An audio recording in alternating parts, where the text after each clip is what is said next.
अच्छा, नेक्स्ट हमारे पास आ जाते हैं सॉलिड। तो जब हम देखते हैं मैटर की स्टेट को, तो हम कहते हैं कि ये एक ऐसी स्टेट है जिसमें मैटर के जो कॉन्स्टिट्यूएंट पार्टिकल्स हैं उनको डिसलोकेट करना या डिस्प्लेस करना या इजीली उस मैटर की ज्योमेट्री को चेंज करना आसान नहीं, ठीक है। क्योंकि जो उसके कॉन्स्टिट्यूएंट पार्टिकल्स होते हैं वो क्लोजली आपस में पैक्ड होते हैं स्ट्रॉन्ग फोर्सेस के थ्रू। उनके दरमियान जो फोर्सेस एग्जिस्ट कर रही होती हैं वो बहुत स्ट्रांग होती हैं और क्लोजली पैक्ड होती हैं वो, इसलिए हम उनको इजीली डी शेप नहीं कर सकते।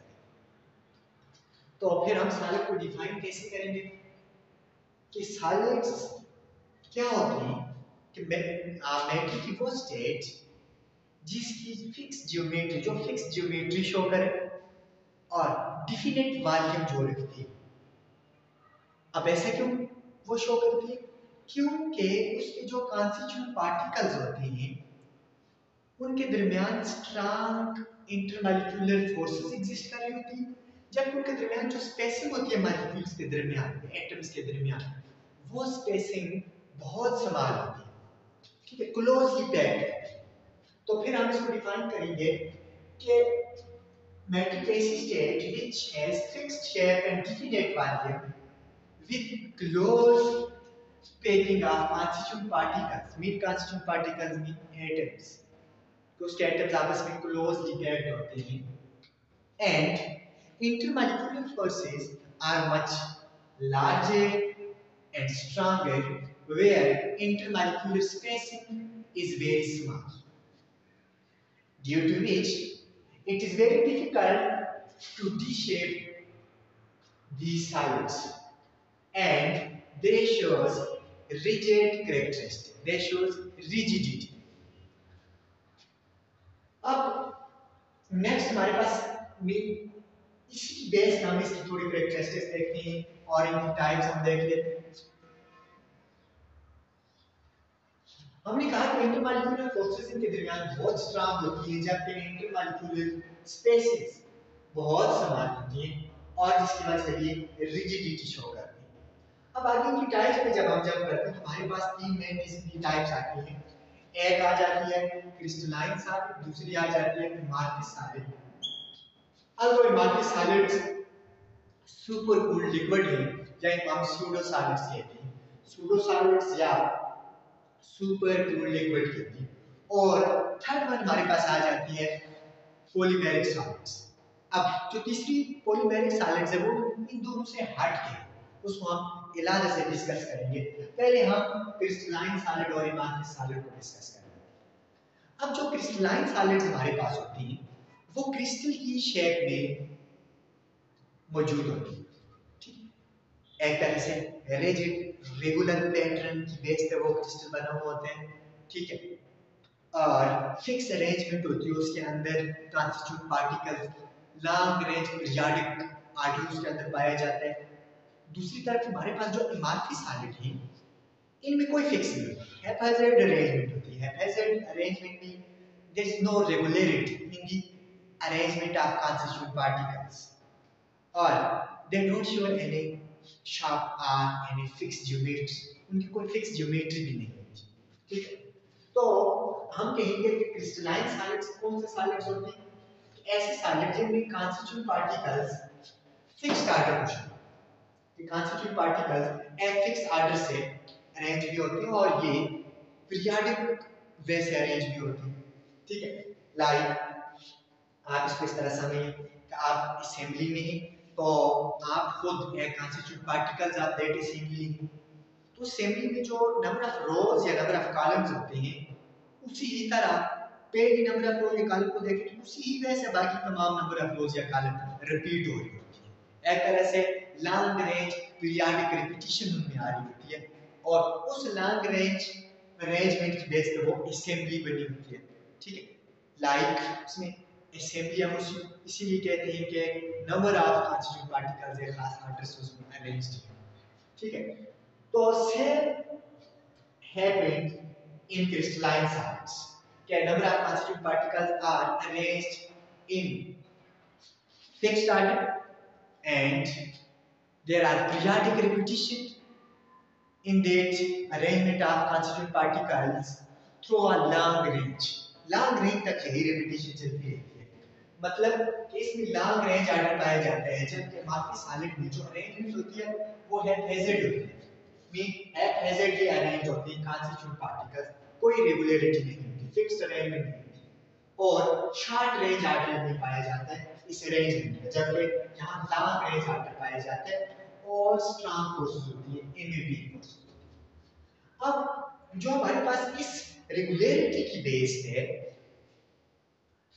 इनके जो मेल्टिंग और बॉइलिंग पॉइंट्स होते हैं क्रिस्टलाइन सॉलिड के, ये भी शार्प होते हैं कि एक फिक्स टेम्परेचर पे जाके ये बॉयल होना स्टार्ट करेंगे, लाइक आइस 0 डिग्री सेल्सियस पे वो बॉयल मेल्ट होना स्टार्ट होगी। ऐसा नहीं कि वो 10 डिग्री सेल्सियस या 11 या 12 या 30 या 5 6 4 सब पे मेल्ट हो, ऐसा पॉसिबल नहीं। 0 पे अगर उसने मेल्ट होना है तो 0 यहीं पे होगा, ठीक है। इस तरह वो मेल्ट होकर अपनी स्टेट चेंज करेगी वाटर, तो वाटर को अगर देखें तो बॉयल 100 डिग्री सेल्सियस पे जाकर बॉयल होना स्टार्ट होगा, तो 100 पे होगा, 101 डिग्री सेल्सियस पे जाकर बॉयल नहीं होगा। तो इट मींस इनके मेल्टिंग और बॉइलिंग पॉइंट शार्प होते हैं, ठीक है, कि फिक्स्ड होते हैं, फिक्स मेल्टिंग और फिक्स बॉइलिंग पॉइंट शो करते हैं, जबकि बाकी सॉलिड में ऐसा कुछ भी नहीं होता, दे don't show sharp melting and boiling point. Their melting and boiling nature depends upon the range of temperature. कि वो एक रेंज तक मेल्ट होते रहते हैं। सपोज प्लास्टिक हम उसको गर्म करें, एक रेंज ऑफ टेम्परेचर तक वो मेल्ट होता रहेगा, उसके बाद वो स्टेट चेंज करेगा, ठीक है। Mean their melting point and boiling point depends upon a range of temperature. के सपोज करो वो मेल्ट होना अगर स्टार्ट करते हैं 4 to 10 डिग्री सेल्सियस तक मेल्ट होते रहते हैं। लेट्स सपोज कि 4 से 10, 4 पे भी मेल्ट होंगे, 5 पे भी, 6 पे भी, 7 पे भी, 8 पे भी, 9, 10 पे भी, तो इस पूरी रेंज पे वो मेल्ट ही होते रहेंगे, ठीक है। कोई शार्प फिक्स्ड टेम्परेचर नहीं जिसका वो मेल्ट। नेक्स्ट क्या है कि जो हमारे पास क्रिस्टलाइन सॉलिड्स होते हैं, अगर हम उनको शार्प टूल से, कोई sharp edge tool, like sharp तो मतलब तेज धारी वाली कोई चीज हो जिससे हम उसको काटें, तो अगर हम उसको शार्प एज टूल से कट करें तो जो दो पीसेस बनेंगे, लाइक मार्क करें शार्प एज टूल से कट करें तो जो दो पीसेस बनेंगे, इन दोनों पीसेस के जो न्यू फेसेस बनेंगे वो फेसेस स्मूथ, लाइक सपोज करो कि ये हमारे पास कोई क्रिस्टलाइन सॉलिड है, लाइक सोडियम क्लोराइड है, लेट्स सपोज इसको हम बीच में से कट करते हैं, तो ये जो दो न्यू फेसेस हमारे पास बन रहे हैं इसके, ये दो न्यू फेसेस क्या है, स्मूथ, ठीक है। ये दोनों फेसेस स्मूथ हमारे पास और स्मूथ फेसेस बनेंगे, जबकि यहाँ जो हमारे पास इमारती सॉलिड है उनमें अगर हम इमारती सॉलिड को कट करें with a sharp edge tool, they don't show smooth edges. उनके स्मूथ एज या स्मूथ फेसेस बिल्कुल भी नहीं बनेंगे, इरेगुलर फेसेस बनेंगे उसमें। लाइक इस कैरेक्टरिस्टिक को हम कहते हैं कि जो क्लीवेज प्लेन बन रहे हैं वो क्लीन बन रहे हैं, जिसमें क्रिस्टलाइन सॉलिड, लेकिन इमारती सॉलिड में क्लीवेज प्लेन क्लीन नहीं। उसके बाद जब हम बात करते हैं क्रिस्टलाइन सॉलिड की, चूंकि इनमें एक रेगुलर पैटर्न होता है, सपोज करो कि आप यहाँ ये रूम की चेयर्स को हम समझ लेते हैं कांस्टिट्यूएंट पार्टिकल्स ही, तो ये नंबर ऑफ रोज की बेस पे हम इसको देख लेते हैं या नंबर ऑफ कॉलम्स की बेस पे हम इस अरेंजमेंट को देखते हैं। अगर हम एक खास कॉलम के अलग जाएं और उसके डायगोनल के अलग जाएं या किसी और डायरेक्शन में जाएं, तो डायरेक्शन के चेंज करने से उसका जो ऑर्डर आ रहा है वो ऑर्डर भी एट डिफरेंट कैरेक्टरिस्टिक शो करते हैं। लाइक देखो ये मेरे पास कोई लैटिस है, क्रिस्टल लैटिस, इसमें अगर ये एटम इस तरह अरेंज हुए हैं तो मैं अगर इस डायरेक्शन में लॉन्ग कॉलम आऊं और इसकी कैरेक्टरिस्टिक इसी को स्टडी करो और इसमें मैं लॉन्ग डायगोनल जाऊं तो इसकी कैरेक्टरिस्टिक स्टडी करो, तो वाज़ेह फर्क नजर, क्योंकि डायमीटर के अलावा इसकी जो अरेंजमेंट है वो कुछ और है, कॉलम के बाद कुछ और है। तो इसका मतलब है कि क्रिस्टलाइन सॉलिड में जो कैरेक्टरिस्टिक्स इसकी होती है लाइक रेजिस्टिविटी, कंडक्टिविटी या फिर आप रिफ्रैक्टिव इंडेक्स को देख लें, तो such kind of characteristics depends upon the direction of that crystal. ये डायरेक्शनल डिपेंडेंट कैरेक्टरिस्टिक्स होंगी, डायरेक्शन के चेंज होने से ये भी चेंज होगी। तो इट मींस इस कैरेक्टरिस्टिक को हम कहते हैं एनाइसोट्रॉपिक। क्रिस्टलाइन सॉलिड हमेशा एनाइसोट्रॉपिक होते हैं, इनकी कैरेक्टरिस्टिक्स डायरेक्शनल डिपेंडेंट होती हैं like resistivity, conductivity, refractive index etc। Direction के चेंज करने से चेंज हो। बट एमआरपी सॉलिड में ऐसा कुछ नहीं है, इसमें ये आइसोट्रॉपिक नहीं होता बल्कि आइसोट्रॉपिक। क्यों? क्योंकि इसकी कैरेक्टरिस्टिक डायरेक्शन डिपेंडेंट नहीं होती। अब ये तो हमारे पास शॉर्ट सा इंट्रो था क्रिस्टलाइन सॉलिड और एमआरपी सॉलिड का। इनकी बहुत सारी एग्जांपल्स आप ले सकते हैं like sodium chloride, solid HCl, इसी तरह मैग्नीशियम क्लोराइड और इसी तरह जिंक सल्फाइड, ठीक है, एटसेट्रा। और एमआरपी सॉलिड की आप एग्जांपल ले सकते हैं like glass, rubber, plastic etcetera. ये डिफरेंट कैरेक्टरिस्टिक्स। अब तो ग्लास जो हमारे पास है, ग्लास दिखने में तो सबको ऐसा लगता है कि ये क्रिस्टल, दिखने में ये क्रिस्टल जैसा लगता है, लेकिन होता ये क्रिस्टलाइन सॉलिड नहीं। अब ऐसा क्यों है?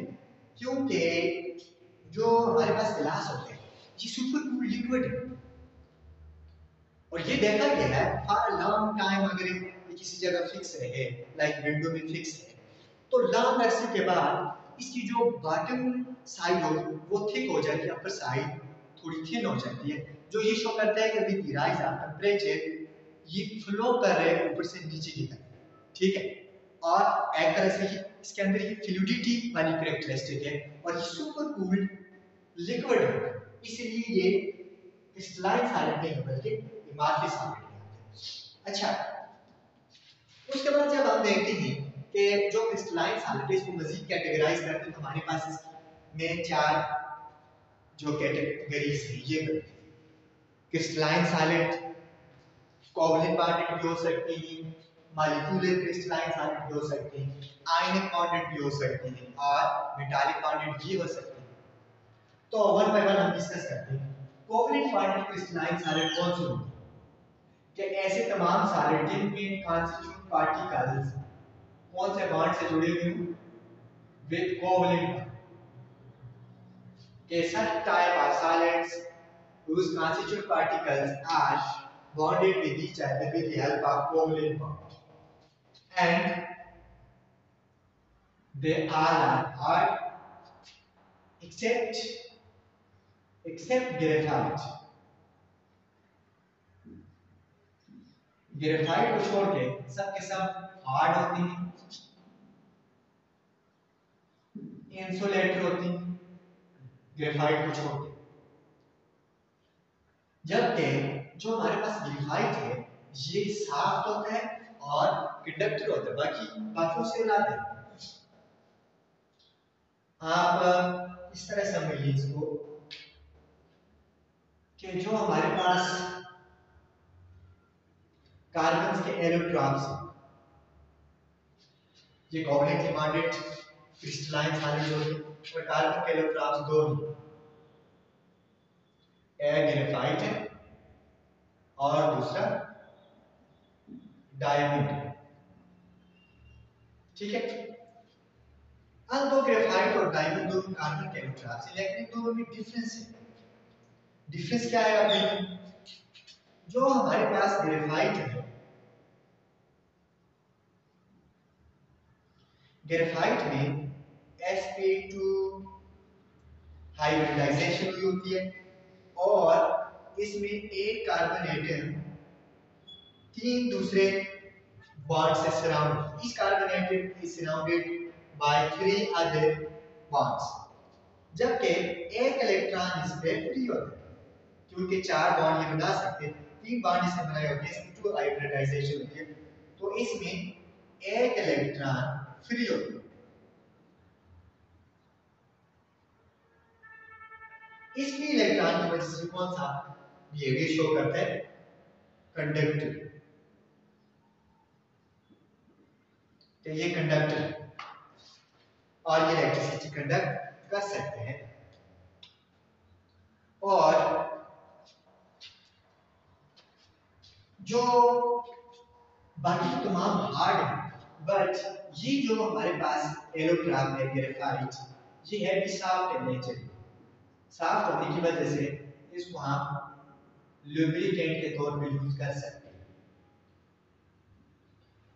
और इसका शीट लाइक स्ट्रक्चर होता है, शीट लाइक स्ट्रक्चर। आप इसको इस तरह समझिए कि इस तरह की शीट्स की फॉर्म में ये स्ट्रक्चर बनते हैं इसका,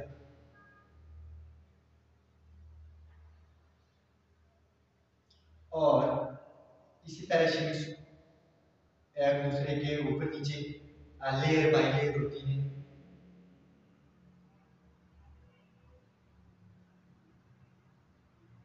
ठीक है, बट हर एक शीट की दूसरी शीट के साथ जो इंटरेक्शन होती है, ये वंडर वाल इंटरेक्शन होती है,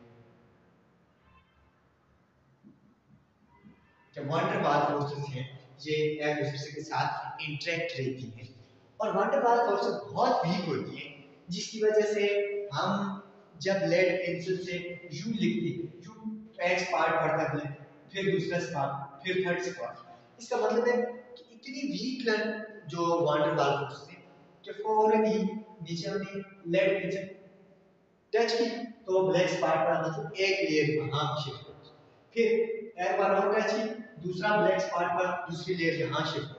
जो हमारे पास असल में लेड पेंसिल है, ये लेड की नहीं होती, ये होती ग्रेफाइट की, और जो हम लिख रहे होते वो लेयर बाय लेयर जो ग्रेफाइट है वो नीचे स्टिक हो रही होती है पेज, क्योंकि हर लेयर के दरमियान जो वंडर वाल फोर्स होती है ये बहुत होती है।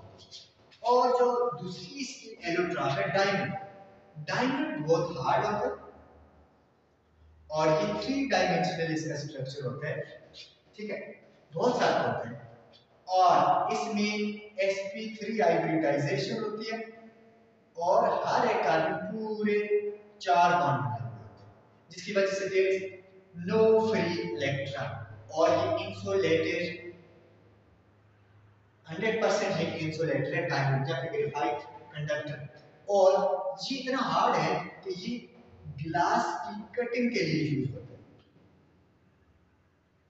ठीक है, रा जो हमारे पास रा डायमंड है ये कटिंग के लिए यूज होता है। अब नेक्स्ट जो हमारे पास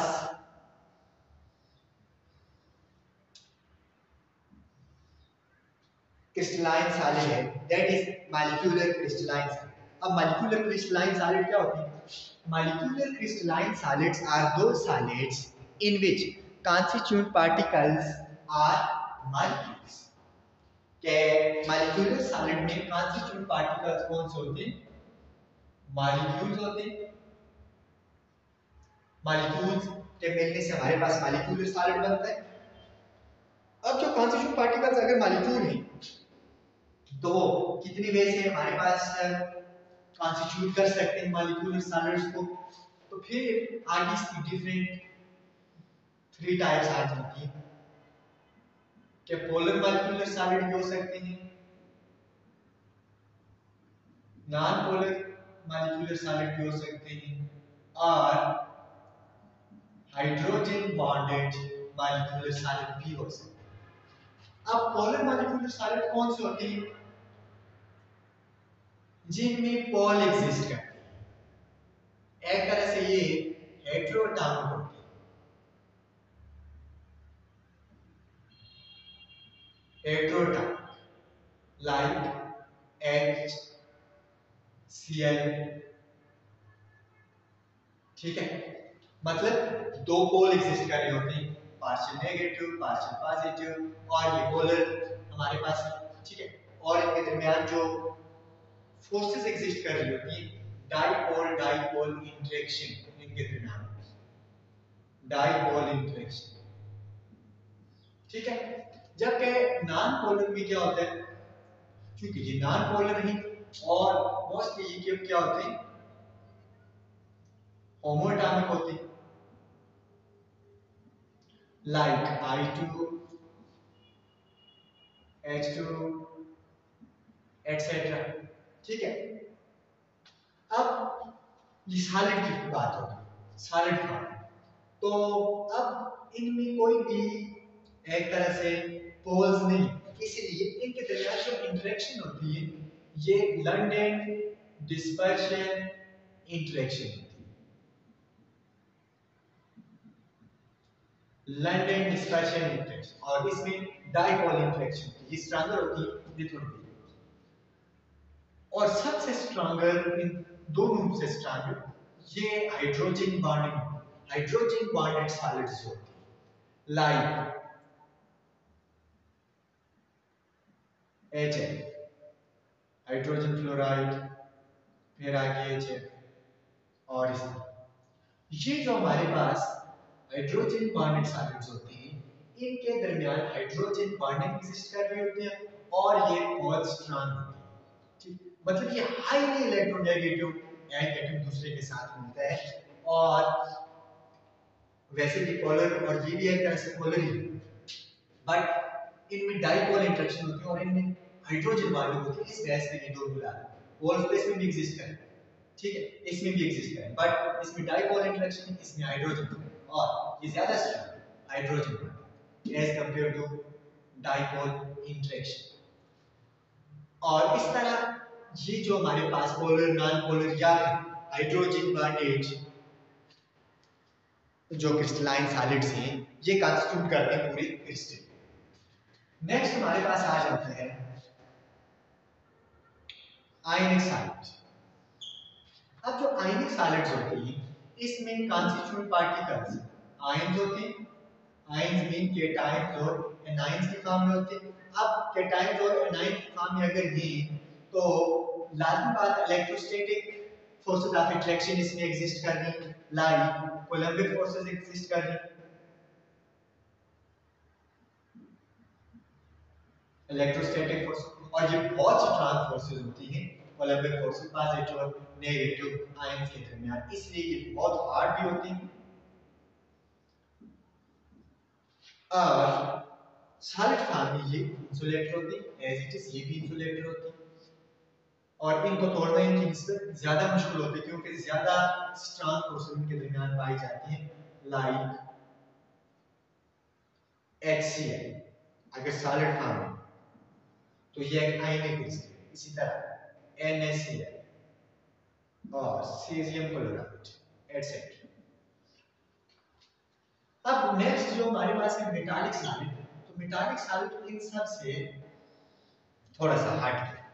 मेटालिक सॉलिड में देखिए कि मेटालिक सॉलिड ऐसा क्रिस्टल है जो मेटल्स के मिलने से बनता है, ठीक है, मीन उसमें कॉन्स्टिट्यूएंट पार्टिकल्स प्योर मेटल्स होते हैं, कॉन्स्टिट्यूएंट पार्टिकल्स मेटल्स होते हैं, और मेटल्स आपस में मेटालिक बॉन्ड के थ्रू कॉन्स्टिट्यूट करती है सॉलिड।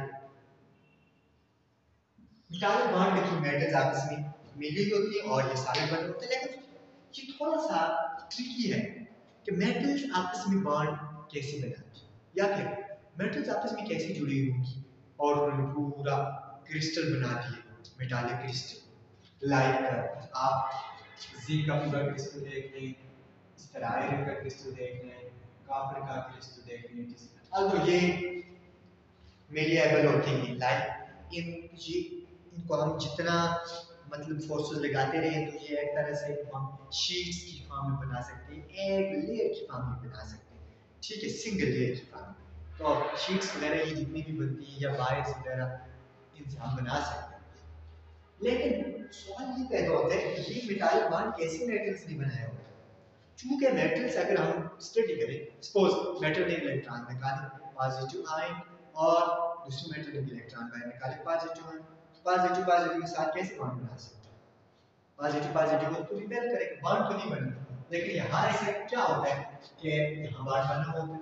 आप इसको पहले इस तरह समझिए कि लेट्स सपोज ये आपका टब है और इस टब में वाटर है, या एक बार यहाँ डाला, ये दूसरा बार यहाँ प्लेस किया।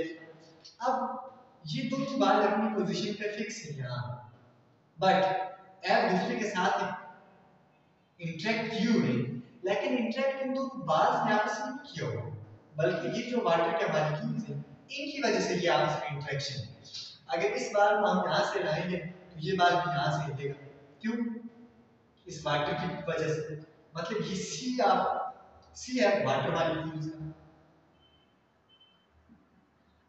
ठीक है। तो इसलिए आप वाटर मॉलिक्यूल्स में ये दो बार पड़े हुए और इसकी वजह से ये दो बार आपस में इंटरेक्ट किए हुए। लेकिन इसी चीज को जब हम देखते हैं, अगर हम यहाँ थोड़ा सा देखें कि इसी चीज को हम यहाँ देखें, ये है हमारे पास क्रिस्टल, और इस क्रिस्टल में जो लोकलाइज्ड चीज हो वो तो आयनिक फॉर्म में मेटल्स होंगे। अगर मेटल है मतलब इलेक्ट्रॉन निकाल के आयन बचे हुए आयनिक फॉर्म में ये मेटल्स होंगे, और जो लोकलाइज्ड मतलब ऑब्जेक्ट्स होते हैं किसी भी चीज में, इन्हें हम कहते हैं कर्नल्स, ठीक है। ये जो कर्नल्स हैं ये लोकलाइज्ड होंगे, और जो इलेक्ट्रॉन निकाले हुए यहाँ इस तरह इलेक्ट्रॉन मौजूद होंगे, ठीक। इट मींस यहाँ से आप इलेक्ट्रॉन्स, वहां से आप वाटर मॉलिक्यूल्स, यहाँ से आप इलेक्ट्रॉन्स में सराउंड किए हुए पॉजिटिव मेटालिक आयंस, और वो पॉजिटिव मेटालिक आयन एक मेटालिक आयन दूसरे को पॉजिटिव को रिपेल करे, फिर वो आपस में जुड़े हुए थे। सपोज कि मेरा एक आयन पॉजिटिव आयन दूसरा भी पॉजिटिव, दोनों मेटल्स मैं एक दूसरे की तरफ लेके जाऊँ रिपेल करने बात दूर भाग सकूं। लेकिन अगर मैं इस मार्कर को पकड़ लूं और इस मार्कर पे ये वाला जो है ये भी जाने की कोशिश करेगी, ये वाला है दोनों इक्वल बट ऑपोजिट फोर्स। अच्छा, तो ये आपके पास लाइक ये वाले जो मेरा हाथ है ये इस मार्कर को इधर खींचने की कोशिश करेगा, ये हाथ इस मार्कर को इधर खींचने की कोशिश करेगा। लाइक ये एक आयन है मेटालिक, ये इस इलेक्ट्रॉन को इधर खींचेगा, ये दूसरा है ये इस इलेक्ट्रॉन को इधर खींचेगा, दोनों इक्वल बट ऑपोजिट फोर्स लगा रहे हैं, लेकिन ये कहीं भी नहीं जा रहा मार्कर, और इसकी वजह से ये दोनों हाथ भी मेरे लाइक जो दोनों कर्नल्स हैं या समझिए मेटालिक आयन हैं ये फिक्स हो गए, लोकलाइज्ड हो गए, ठीक है। इनके दरमियान एक किस्म का बॉन्ड बन गया स्ट्रॉन्ग, जिसको हम मेटालिक बॉन्ड कहते हैं। तो इस तरह ये मेटालिक बॉन्ड्स बना के जो मेटल्स हैं ये पूरा मेटालिक क्रिस्टल कॉन्स्टिट्यूट करती हैं जो बहुत हार्ड होते हैं, ठीक है। तो नेक्स्ट हमारे पास जो इसकी टाइप है वो है पॉलीमेरिक सॉलिड। पॉलीमेरिक सॉलिड थोड़ा सा उन दोनों से हट के है, बट उसमें ये दोनों इन्वॉल्व रहती है, तो वो इंशाल्लाह हम नेक्स्ट लेक्चर में पढ़ेंगे। Thank you.